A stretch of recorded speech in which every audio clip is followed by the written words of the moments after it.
ஒருவருடைய date of பர்த்ல பிறவி எண், விதி எண் 2 இருக்கும். பிறவி எண் தேதி மட்டும், விதி எண் தேதி, மாதம், வருஷம் 3யும் கூட்டி வந்தால் விதி எண். உதாரணத்துக்கு 1/1/2020னா 1ங்கிறது பிறவி எண். தேதி, மாதம், வருஷம் கூட்டி பார்த்தா 6ஆம் நம்பர் விதி எண். இப்ப நான் சொல்றது பிறவி எண் 3 குரு, விதி எண் 1 சூரியன். நேர்மை, நீதி, நாணயமா இருப்பாரு.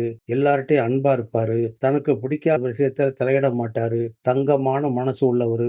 அரசியல்ல பெரிய ஆளா வரலாம். யார் இவர் அடிமை போட நடத்தினா இவருக்கு பிடிக்காது. பேச்சை விட செயல்ல ரொம்ப கெட்டிக்காரரு. மனசுல ஒண்ணு வெளியில ஒண்ணு வச்சு பேச தெரியாது. இவர் மனசுல உள்ள ரகசியத்தை யார்ட்டையும் சொல்லவும் மாட்டாரு. கஷ்டப்படுறவர்களுக்கு முன்னால் நின்னு ஹெல்ப் பண்ணுவாரு. யாருக்கும் கெடுதல் செய்ய மாட்டாரு. தன்னுடைய எதிரிகளை கூட ஃப்ரெண்ட்ஸ் ஆக்கக்கூடிய வித்தை தெரிஞ்சவரு. குடும்ப பாசம், பெரியவர்களை மதிப்பாரு. கோபம் வராது. வந்தால் எதிரி தொலைஞ்சேன். காதல்லையும் ஈடுபட வாய்ப்பு உண்டு. முடி கொட்டுறது, உடல் உஷ்ணம், சுகரு, கண் நோய், ரத்த ஓட்ட கோளாறு ஏற்பட வாய்ப்பு உண்டு. இது பொதுவான குணம். பேருக்கு தகுந்த மாதிரி குண அமைப்பு மாறும். உங்க பேரை சொன்னா ஃப்ரீயா ஒரு 3 விஷயங்களை சொல்றேன். இதை பயன்படுத்திங்க.